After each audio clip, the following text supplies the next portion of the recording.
Welcome po muli sa howtogreatfilipino.com. Ngayon po ang share ko sa inyong lutuin ay ang tinatawag na arroz valenciana. Medyo mahirap-hirap po gawin to pero at the end, ang resulta ay napakasarap. May enjoy nyo po. So ito po ang ating mga kakailanganin.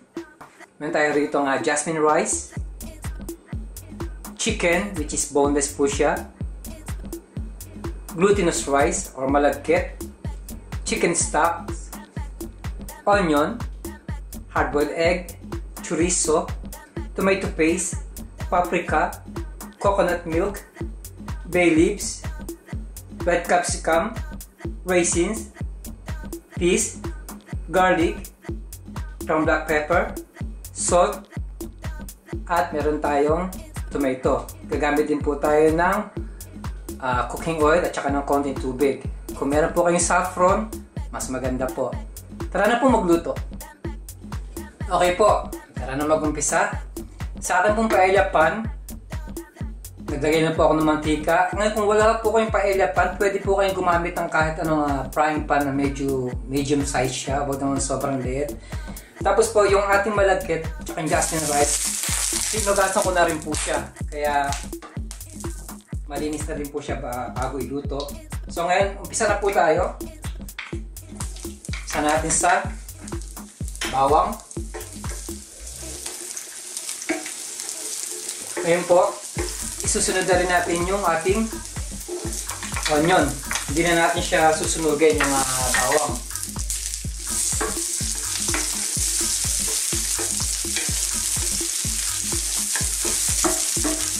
So, gaya nga po na sinabi ko, napakaraming ingredients ng arroz valenciana at medyo may kahirapang lutuin pero tsaga-tsaga lang po.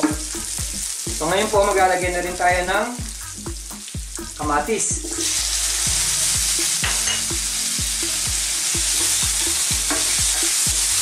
So lulutuin lang po natin yung kamatis natin saka yung onion pag nag-fragment na siya. Saka natin ilalagay yung ating manok. So ngayon po naluto na natin yung ating garlic, onion at saka yung ating kamatis. Next step natin, lalagyan na natin yung ating boneless chicken.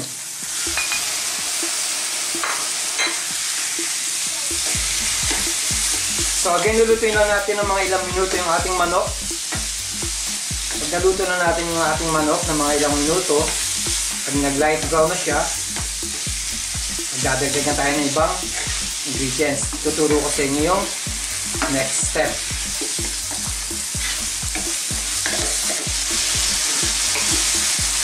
So okay po, niluto ko yung ating manok ng mga 4 minutes. Ngayon ready na pong i-add ng ating chorizo.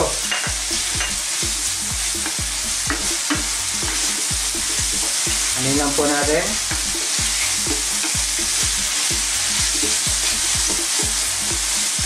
At this point, maglalagay na po tayo ng coconut milk.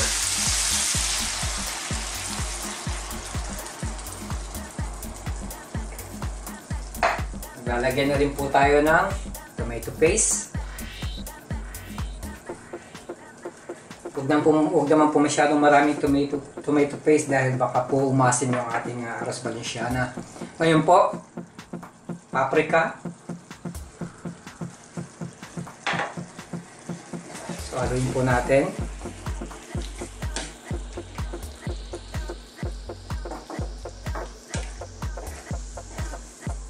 Basta makumpleto nyo lang po lahat ng ingredients ng arroz valenciana, madali na pong gawin. Ngayon po maglalagay na tayo ng chicken broth or stock.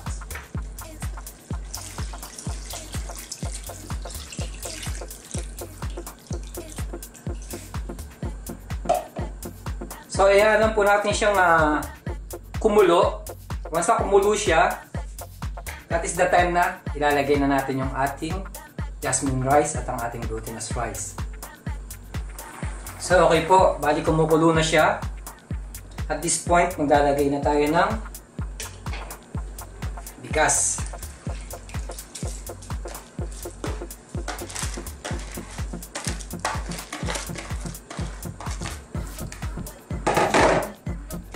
haluin natin siya. So kailangan po maluto lang natin yung ating malagkit at ang ating jasmine rice. Pero kailangan na haluin natin. Palagi natin i-scrape yung nasa ilalim. Ngayon maglalagyan na po tayo ng asin at ng paminta. Haluin natin.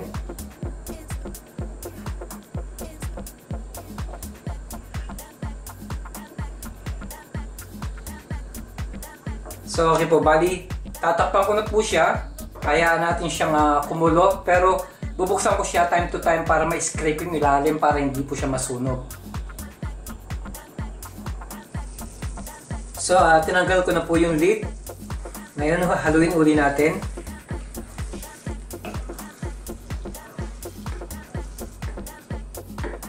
Gaya po na sinabi ko, checkin nyo po time to time at i-scrape nyo yung ilalim para hindi siya tumikit or masunog.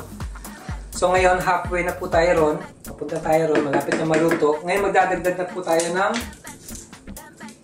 bay leaves, yung ating green peas.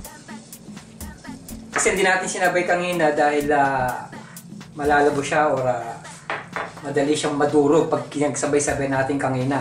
Ngayon, yung ating peas tsaka yung resin, malambot lang po siya. Kaya huli na siya. So ngayon, halu-haluin lang huli natin.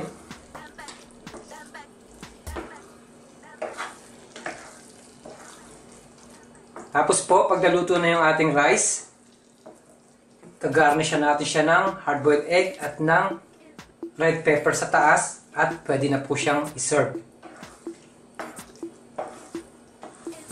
So okay po, tinanggal ko na po yung lid ng ating arroz valenciana.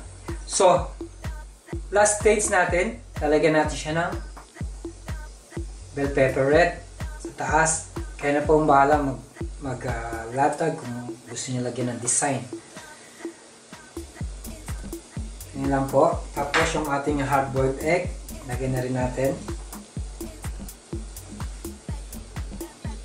Tapos i-cover ulit natin siya ng mga 5 minutes. Tapos pwede na po siyang serve.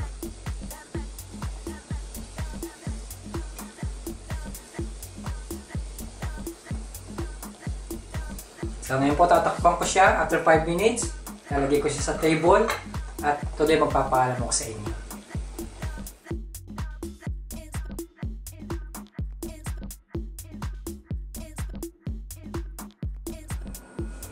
Okay po, ito na po ang ating arroz valenciana. Napakasarap po nito. Madali naman po siyang gawin basta makompleto nyo lang yung mga ingredients. Yung ibang mga style ng pagluluto, nilalagay niya lang tahong o kaya ng hipon. Tara na pong kumain. Muli, maraming salamat sa panonood ng howtogreatfilipino.com. Mabuhay!